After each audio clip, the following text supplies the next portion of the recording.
This is my song. For Europe, actually. Oh, dogs are really fantastic. They do wonderful tricks. They can carry a newspaper, or they can go and fetch sticks. Oh, dogs are fantastic in the morning. Dogs are fantastic in the evening. Dogs are at their most fantastic in the afternoon. Oh, dogs are really fantastic. And they're easily fed.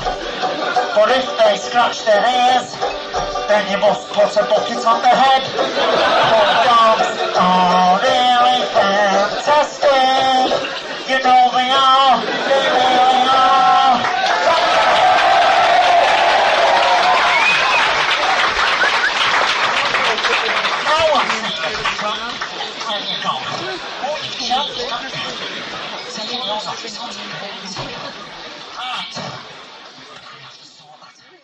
So this is a very special one-off edition of the Pocket Radio Show to celebrate, one of my favourite acts of all time, the great Frank Sidebottom. I'm joined by Steve Sullivan. Hello, Steve. Hi, how you doing, Iain? Yeah, I'm fine. I got very excited when you got in touch, I don't know, about a month ago, saying that you were working on a Frank Sidebottom / Chris Seavey documentary. Tell me about it.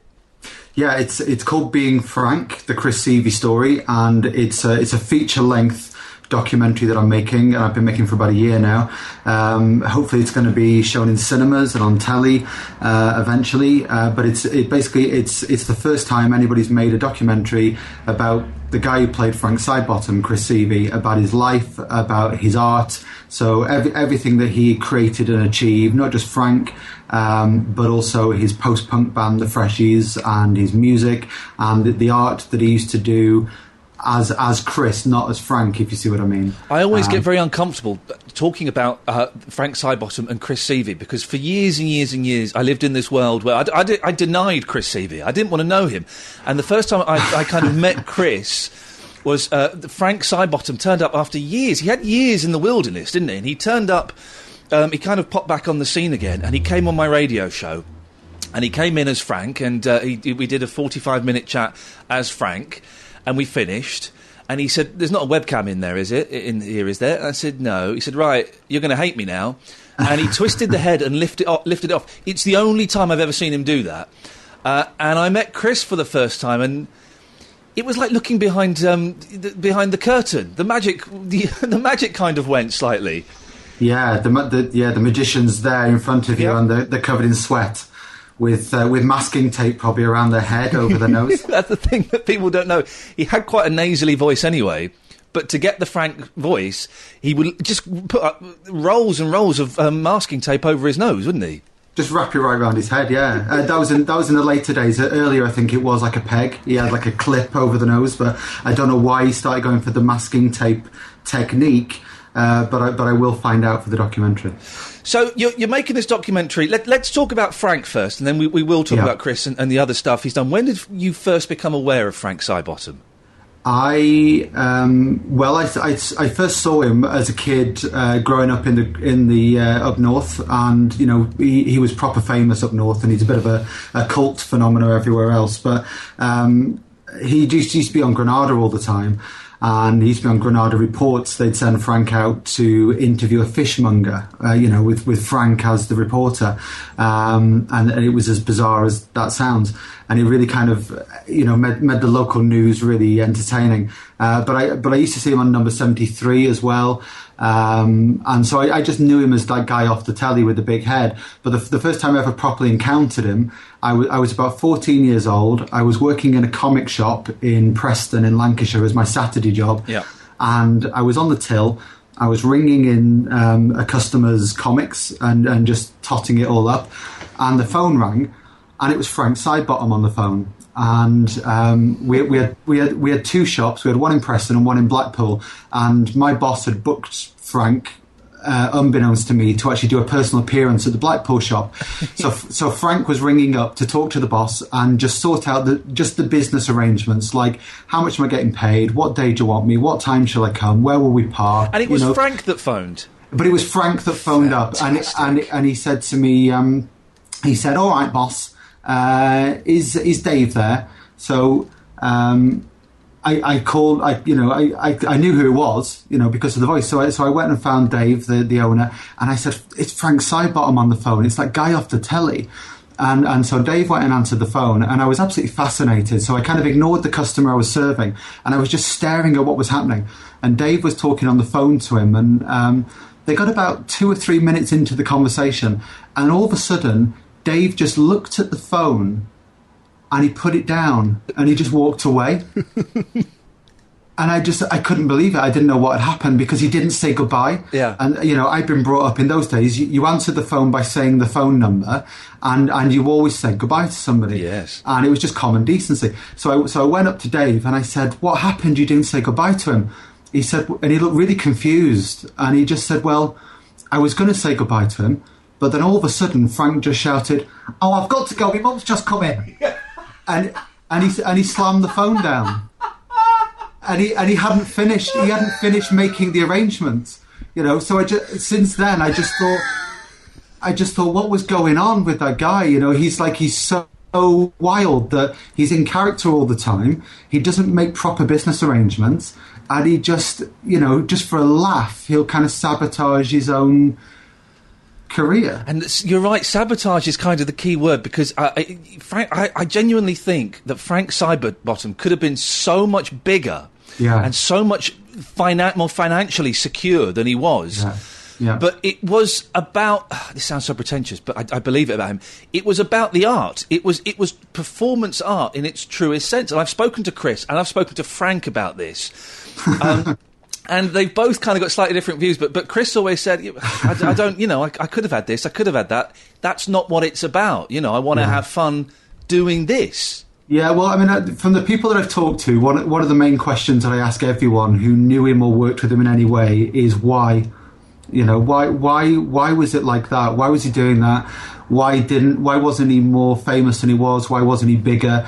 And look, if you look at his career, he comes out of, basically kind of emerges from the end of the Manchester punk scene, and he suddenly has this like mainstream success, and it lasts from about something like the end of 1985 to about 1992, where he's on. I mean, I was looking at a list yesterday of his TV appearances, and there were dozens and dozens and dozens. And they were big shows. I mean, he was on. I remember when they were pushing Remote Control as the big quiz on Channel 4, I think it was. Yeah. And also there was that weird Japanese karaoke show. At number 73 was huge. He popped up on big TV shows. Motormouth, What's Up Doc. They were all big ITV shows at the time. But he used to be on stuff like The Hitman and Her. Did he? With Michaela Strachan and Pete Waterman? He was on 4 episodes, according to Chris's list, of The Hitman and Her. He was on MTV. He was on Match of the Day, of course, quite famously. Yep. He had his own show. He had the fantastic Shed show on Yorkshire TV. So he did an absolute ton of stuff. But I think that it wasn't fully entertaining to Chris. Yes. And that's, it didn't give him...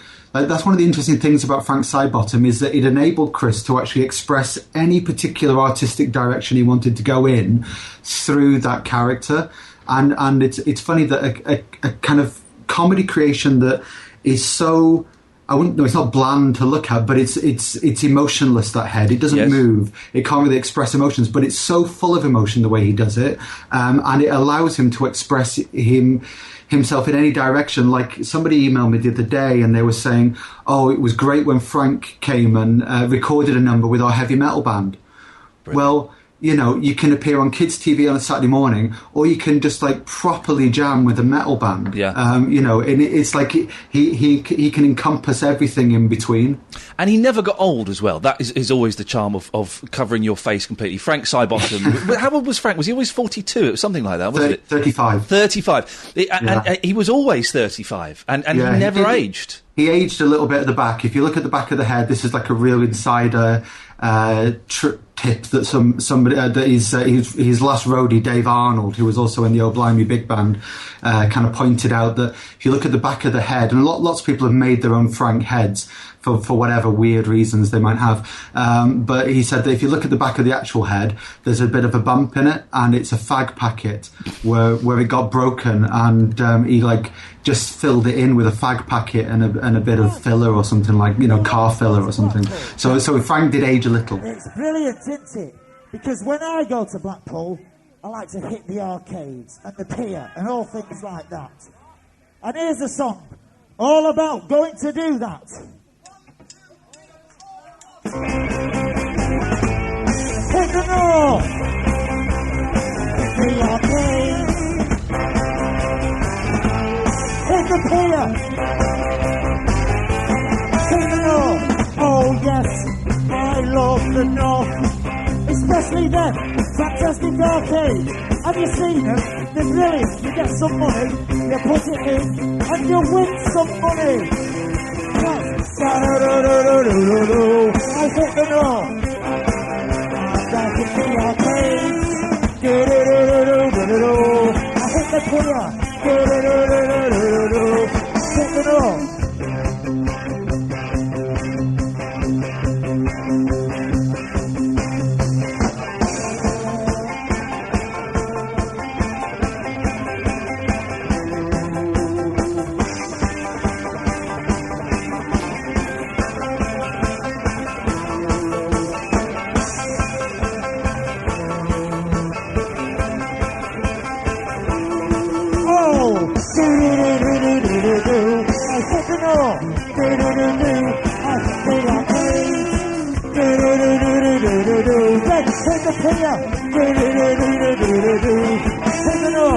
Oh yes, I love the north, especially that fantastic arcade. Have you seen it? Yeah, Space Invaders, and there other machines as well. Hit the north.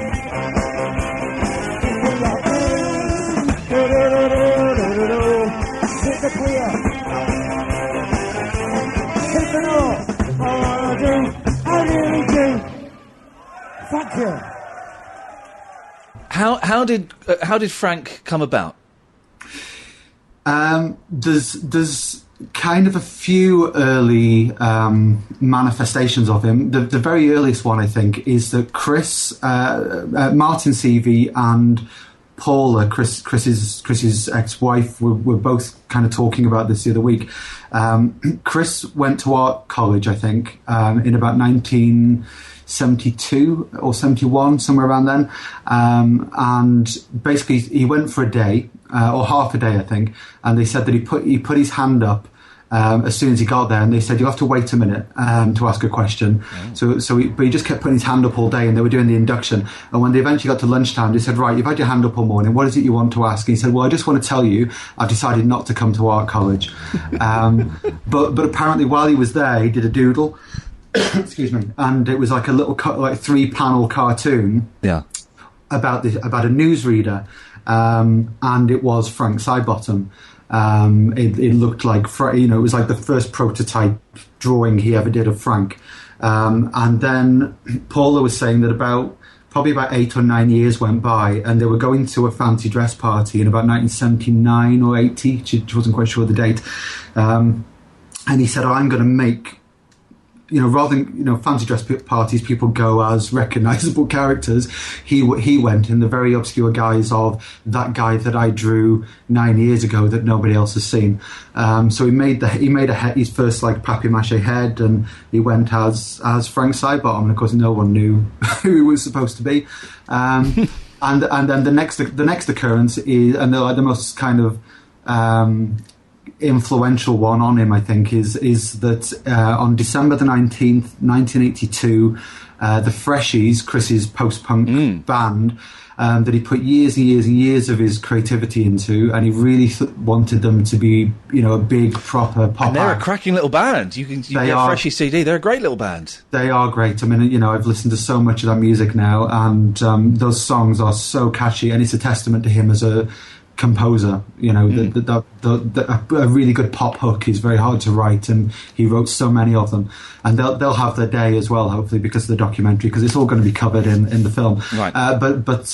So December the 19th, 1982, they played a gig at the Gallery Club in Manchester, and Chris, I think, was very frustrated at the time because they just hadn't made it as he hoped, and they almost got on Top of the Pops, and it didn't quite happen for them. So out of that frustration came, well, if we haven't got any fans, then I'm going to create a super fan of the Freshies. And the super fan he created was Frank Sidebottom. So on that date in '82, he turned up at this gig, and Frank Sidebottom was the warm-up act, the support act to the Freshies that night. And what was great about Chris is that he filmed it as well as performing it. He also made sure it was filmed. Have you got it?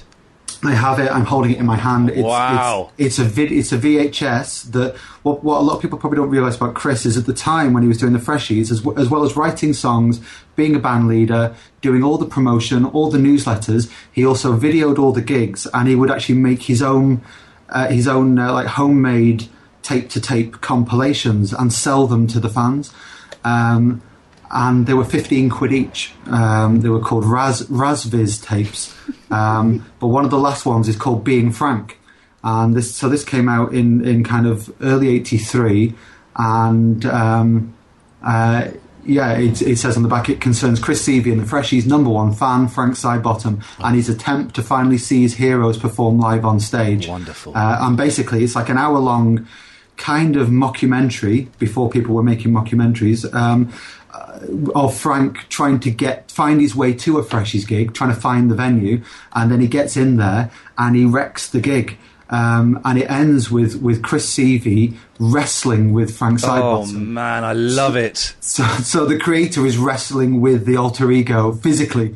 You know, it's proper bonkers. It really is. What you mentioned other things that Chris had done. I mean, I know that he worked on Pingu for a while, didn't he? He was an animator on that. What other things did he do? He was a writer on Pingu. I'm not sure if he was an animator. Right, okay, writer. That was when he was working for a company called Hot Animation, and that was kind of in the period where Frank was kind of in semi-retirement from about like the mid-90s to the early 2000s, and he started off making model furniture, like set furniture and little props and stuff for Bob the Builder. Because he was an incredibly skilled, craftsman. Yeah. I mean, a lot. You look at the Frank stuff, and a lot of the aesthetic is very deliberately amateurish. Yeah, that's the skill, isn't it? It's like Les Dawson playing a piano badly. You have to be brilliant to be able to do that. To cut stuff out badly and stick it on in a sloppy way is an art form, and he really mastered it. But he did. So he worked in animation for quite a while, and he did a lot of illustration. He did a lot of homemade animation. He did a lot of paintings. He kept his music going all the way through his life. Really, there are several kind of concept albums he was working on that he never finished and never released. But they'll be included in the documentary as well in whatever state they're. As Frank Sidebottom or as Chris Seavey? No, as Chris Seavey. Wow, and what were the concepts behind these albums? One of them is called Life in 74 Minutes, and I didn't know a lot about it until yesterday when I had 2 emails about it, one from a guy who's in the band Northern Uproar, a guy called Chris, lovely guy, and then another guy, he said to me, well, the master tapes still exist, but I don't know who has them. 2 hours later, I got another email saying, I've got the master tapes for Chris's album. It's that kind of project, surreal, odd things are happening every day. Every day I wake up and something really strange and Chris Seavey related happens, and it's magical when it does. But this guy said, look, I've got all the master tapes. They're in my shed, which is a great place to keep anything Chris Seavey related in your garden shed. And he said, I'll send them to you and you can get them mixed properly and I'll come and help you. And are they any good? The music? Yeah. Oh, he's a terrific songwriter. Brilliant. Yeah. It's he has a style of his own. He has a sound of his own, and that's kind of the best you could say about anybody. Yeah. Really, he's original. At the third stroke, the time will be 22, 40, and 10 seconds.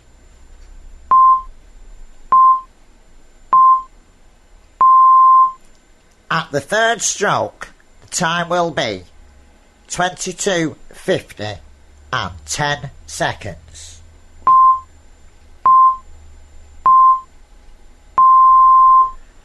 At the third stroke, the time will be 2300 precisely. Oh. Oh, bless you. Bless you. At the third stroke, the time will be Yes. 23, 10, and 10. Oh no, yeah, 20. 20 Oh, seconds. hold on. At the third stroke, Yeah. the time will be 2300 precisely.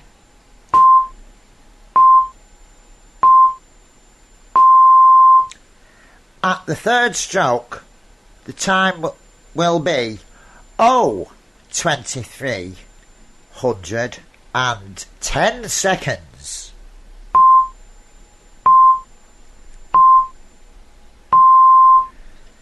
At the third stroke, the time will be 2320 and 10 seconds. It's going to take a long time. Ages. At the third stroke, Yes. the time will be 2300 hours Yes. and 30 seconds. Long time. Oh, this is going to take a long time. What, little Frank? This is going to take a long time. No, I'm in my stride now. Right, I'll rush through this. Yes. Oh, right, I've forgotten where I was up to It's now. up to before. It's going to take you 24 hours, this. No, it's not. I've got my stride away, but I'll have this done in half an hour, right? Well, right, stop. I'm starting here.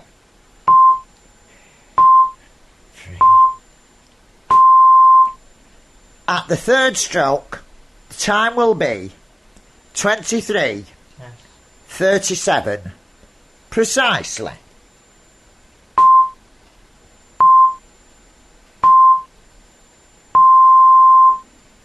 At the third stroke, the time will be 23, 37, and 10 seconds.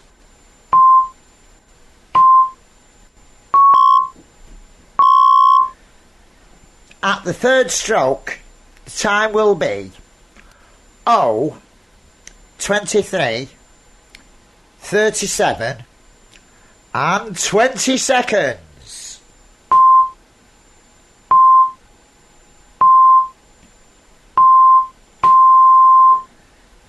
At the third stroke, That was 4. the time will be 23, Strokes. 37, and 30 seconds.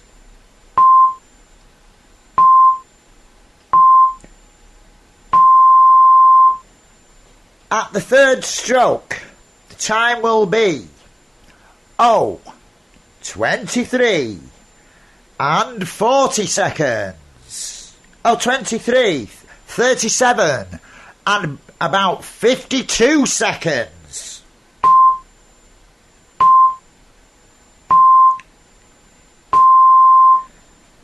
At the third stroke, the time will be 2300 hours and 38 minutes and no seconds precisely.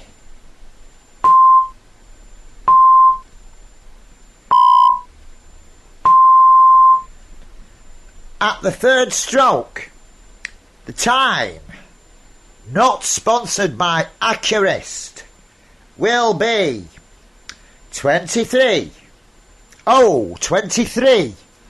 38, and about 30 seconds now. Yes. About 30 seconds.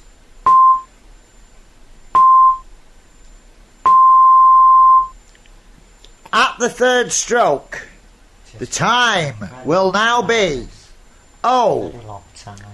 23 and 38 and 39 precisely.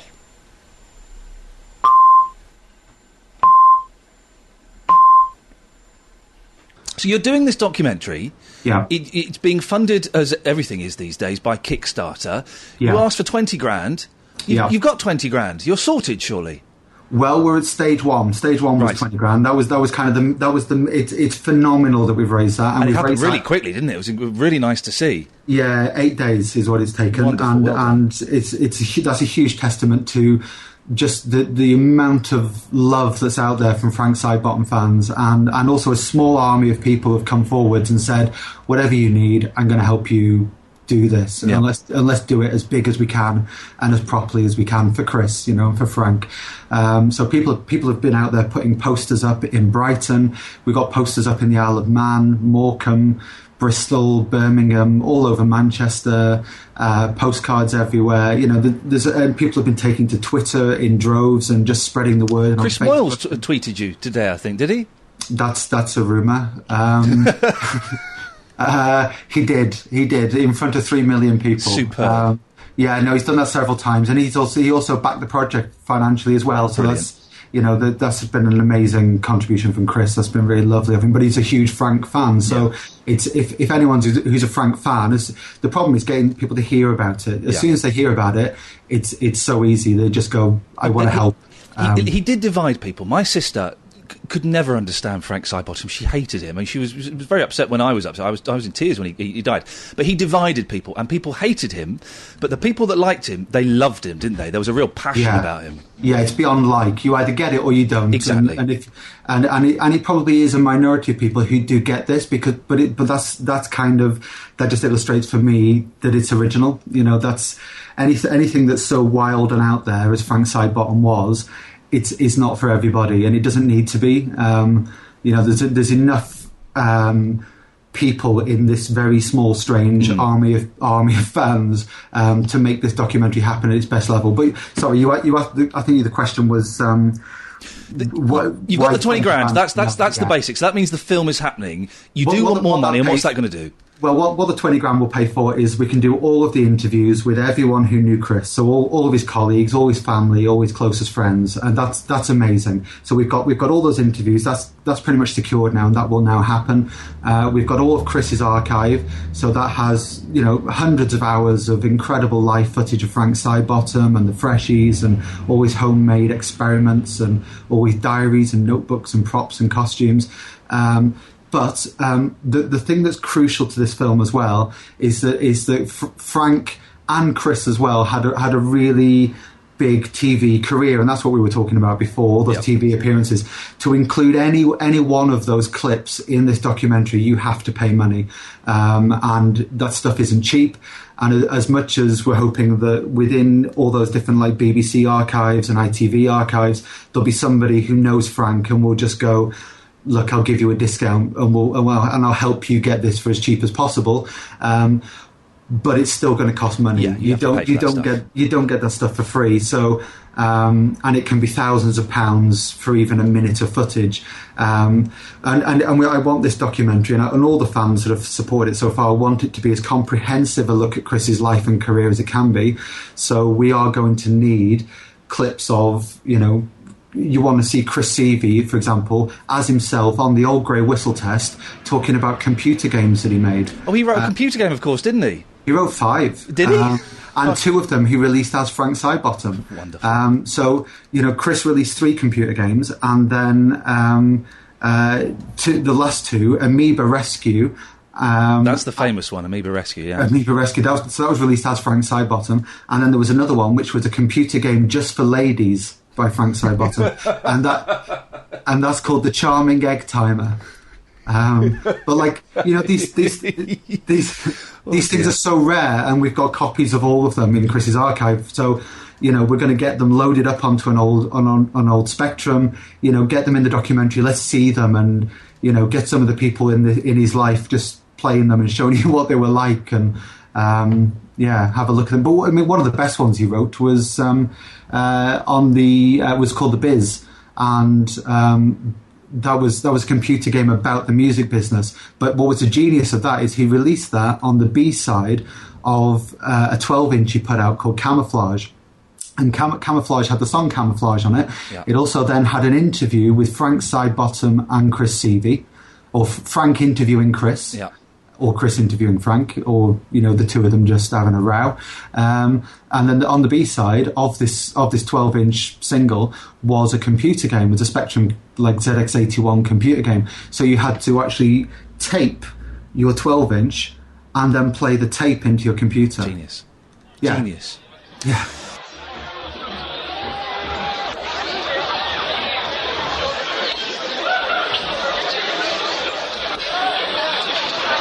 Ladies and gentlemen, time for the first act of this evening. I'd like to invite you for the music. The music is a bit quiet tonight, that's at Jonathan's request, and it's also soul music, but that's also Jonathan's request. He's having a great time. Would you please give a very warm welcome to Mr. Frank Sidebottom.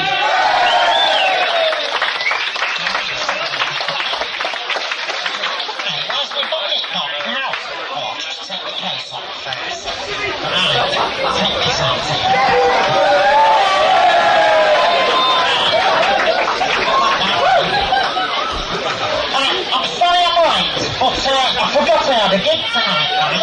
I should be in bed at 9 o'clock, and it was about 10 to 9, right? And he came and called for me and said, we're playing tonight.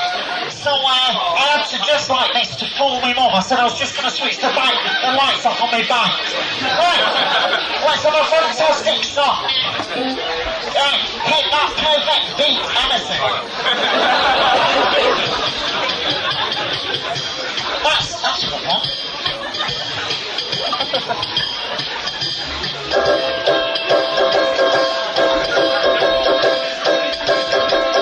Every breath you take, every move you make, every song you take, every breath you make, I'm watching you.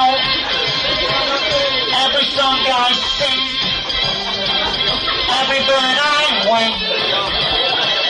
Every song I sing, every bird I wing, I'm watching you. Oh, can't you see? You were made for me. How my heart is breaking. With every step my aching feet are taking. Every song you take, every move you make. Every song you take and every move you make, I'm watching you. Take it away!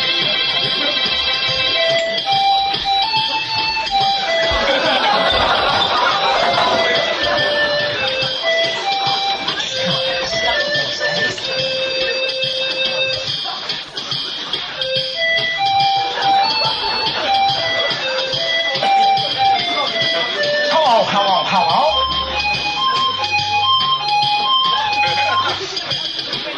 Oh, can't you see? You were made for me. How my heart is aching. With every step my aching feet are taking. Every song you take. And every move you make. And every song you take. And every move you make. I'm watching you.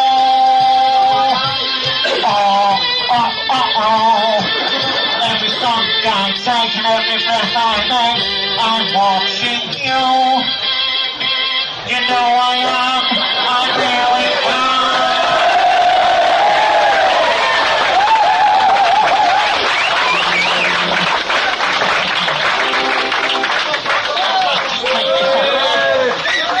So when let's assume you do get a lot more money, and I'm sure you will. It slowed down a bit as these things do, but I'm sure it'll pick up again. Yeah. When can we expect to see this film? Well, next summer. That's what we're aiming for. I mean, what I would say is please don't wait to try and see it in the cinema. Please don't wait to see it on telly. If you're interested in this story, then if you donate to the film, even for a tenner, you will get your own copy of this film. So you'll be watching that before anybody else, basically. And that's the only way right now that I could guarantee that anyone could actually own a copy of the film, is if you buy it through Kickstarter, and it's pre-ordering it, basically. Okay, so how does Kickstarter work? Do you give out an address now, or do people follow you on Twitter? What's the best way to get in touch and stay in contact with the updates on the film? You can either go to kickstarter.com and just search for Frank Sidebottom or Being Frank, or you can go to the film's website, which is www.beingfrankmovie.com. And there's a big flashing button in the middle of the screen that says Kickstarter. If you click on it, you'll go directly to the Kickstarter page, and then there you can see a video about the film with me explaining how much we're trying to raise, what we're trying to raise it for, when the film will be finished, and what you can buy, which includes, by the way, some of Chris's actual personal memorabilia. You know, the family have really generously donated to the Kickstarter campaign some of Chris's actual stuff. So you can buy mystery items, which will be selected by Martin, Chris's brother, and he will send you something that Chris used to own. Like, for example, it could be some really rare Frank Sidebottom poster or flyer. It could be something about the Freshies, or everything about the Freshies is rare because it's all, you know, from that lo-fi punk era. Or it could be one of Chris's toys, or it could be one of Frank's possessions that Frank has personally beaten to a pulp. I found a Thunderbirds figure the other day with his leg hanging off, and you just know that Frank has given that a right good kicking. Steve, listen, I wish you the best of luck with it. I can't see the film. I can't wait to see the film. I'm genuinely more excited about this than I have been about anything for a long time. Well, you'll be in it as well. Because, am I going to be in it? I didn't want to presume anything. Well, you worked with the man. You've been a fan since what age? 15? Since I was 15, 25 years ago. One of my favourite things was going on his fantastic telly show on Channel M. Yeah. And was it Frank who phoned me up? It may have been one of the rare occasions that Chris got in touch with me and said, "Do you fancy doing it?" Okay. I was like, "Yeah, of course." Well, Frank was probably out that day. Frank was out. They said, "There's no money in it." I said, I couldn't care less. It would be the greatest honour. And I went up, got the train up to Manchester, and Frank was there, and I think it was only the second time I met him, and I said to someone, how does this work? Am I talking to Frank? He said, "Oh yeah, Chris isn't here today, it's all Frank." Yeah. And he had the head on 3 hours before filming the show, didn't come out of character once, did not come out of character once, and it was a joy. And the whole show, it's him just bullying me and me trying not to laugh. It was suddenly I was a 15-year-old boy again, sat next to my hero, as he just constantly put me down and was rude. And where's Daisy Donovan? And why have we got? Who are you? And all of that stuff. And the whole, you sit on this chair. Look, you can't. But I'm 6'2". I'm taller than you. Wonderful, absolutely wonderful. And it would be an honour to appear in your film if you have a spare 15-second slot, Steve. Absolutely. Steve, nice to talk to you. Best of luck. And you, take care, mate. Whoa, it is. Oh, hello, Billy. Listen to that. You listen to that. Oh, you've got the new record. And if you say it's not brilliant, if you say, then it's not brilliant, right, then how come, right? Yeah, how come what he's saying is... brilliant. Yeah, right, get it on. Get it on now. At Christmas time. Isn't that Bandit record? Yeah, well... I thought you wrote that. Yeah, well, when we said we wrote it, then that was we said it was our bits that we wrote, wasn't it? Yeah, back us up. Yeah, right. And if it wasn't, then how come that what he's saying is what we wrote? Yeah, right. Listen, I need permission. Tell us give us the money. Come on, you know, we need permission to put it out if it's somebody else's song. Yeah, we need permission for it. Oh, well, if he's saying... Permission. I'll have to ring Bob Gelder for Well, that's your department. That is his department. Well, it's his department, right? Yeah. And if you're going to be... Then tell me this, doing those, right? Then that's what you're doing. So that's your department. Yeah, that's right. It, right? Yeah, right. Yeah, that's what. Money. Right. Oh, right. Here's the money, lads. Oh, right. There you go. Where's my fine? Right, I suppose better ring Bob Gelder for mid-show. Meanwhile, later the same day... Hello, can I speak to mid-show, please? Hi. Hello, how are you? Yeah, not bad, how are you? Oh, very well, thank you. I believe you phoned yesterday. Yes, I did. You were out? Oh, yes, I was doing a fantastic interview for Radio 2. Have you heard of that? It's the second button.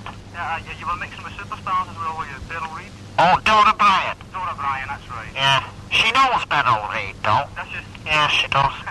I've done one of your songs. I know, so was hearing, yes. Yeah, well, I've changed the title just slightly, you know. What's it called now? Instead of being called, Old Vienna, Yeah. it's called Old Timperley. Oh, Timperley. Yes. Well, I'm sure it goes just as well as the original. Oh, yes, it does. In fact, it's probably better. Yeah, I'm sure. Just a bit, you know. Absolutely. Hey, but what I've done is, you know Billy and Barry Belly? Have you heard of them? Sort of. Well, I signed them up to my label now, because I've got my own label, you see. Right. And they want to do one of your songs as well, right? But give all the money for charity, you know what I mean? Yeah. You know the Live Aid one? Yeah. Can we do that? Yeah, I'm sure you can, yes. And what should I do? Send all the money in an envelope to you? You could do if you like, but it'd be a lot easier if you just sent it straight to Band-Aid. Alright, I'll do that then, boss, if that's easier. Yeah. Yeah. That's brilliant. So what song are they going to do? Feed the World. Oh, really? They're going to do that? Oh, yes. Brilliant. Well, I've done it already. They just brought it round before and played it, mate. It's fantastic. Great. You do it in your shed? No, they did it in a proper recording studio. 7 tracks, I think it is. I love you. It's all professional stuff, you know. But there's only 2 of them, so I think they only use 2 tracks, you know. Well, that's about all you need, really. Yeah, that's all you need for 2 people, isn't it? The Beatles used to use 4, because there's 4 of them, wasn't there? Right, yeah, you're right. Yeah, they did Sgt. Pepper on that. That's right. Yeah, I've done a track for Sgt. Pepper on the NME LP. Oh, brilliant.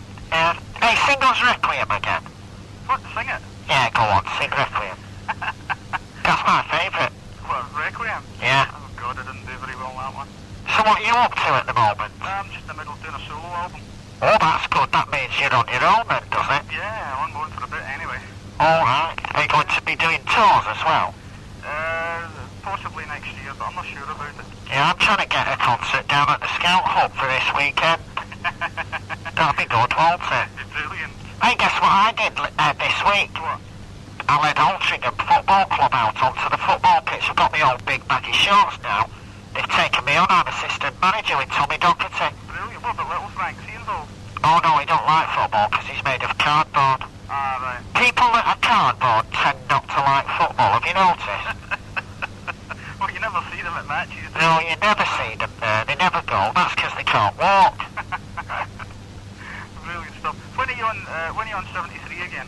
They're running a James Bond thing, actually, at the moment when I play the big baddie. I saw you last week, stroking Little Frank. Yeah. I saw it. Yeah. They want to show the whole thing at Christmas, I think. Oh, really? That's good, isn't it? I'll have to make sure my mum's out. Or otherwise we'll have to watch BBC One, I think. That'll probably be Rod Hull and Emu in the hospital, won't it? I'll tell you what, if you could do me a real favour, Yeah. 2 real favours I want. One, if you could send a cassette, but if you could send it as soon as possible, because I've got a birthday party going tomorrow night, and I'd love to play your version of Vienna to my mates that are coming into the birthday party. Alright. Well, I'll get it off this afternoon, first class. Yeah, that'd be great. Recorded. Great. Right, if you send it to me, Yeah. and the address is... Right, I'll get that off now. I put these songs on twice, actually. Yeah? Because, Little Frank, we have an argument about how long it lasts, so we have to run it again and time it. Great. Old Timperley. You met my mate, Glenn from Heaven 17. You did a TV thing. Oh, yes, I did, yeah. And we're real fans for you, so I'd love to outdo him and play, your version of Vienna for him tomorrow night, not tell him about it. Oh, brilliant, boss. Yeah, that'd be brilliant. Alright. And the other thing is, would you do a real quickie for me on the phone here? Could you, I've got a tape machine running on here. Oh, yeah. Could you do an answer phone message for me? Because then I'd be the bee's knees down here, because, nobody has got Frank Sidebottom answer phone message. Alright, you tell me when to go, then. Right, go. Absolutely brilliant. Is that alright? Absolutely brilliant. Okay, boss. Great, thank you. And we'll need to meet sometime. Oh, yes, we will. Well, I'll have to have you on my radio show, won't I? You have your own radio show? It goes out on Piccadilly Radio. Yeah? Yeah. Oh, right. Oh, you need to get me up to do an interview then. Alright. Great. Okay, boss. Alright, and Frank. Alright. I'll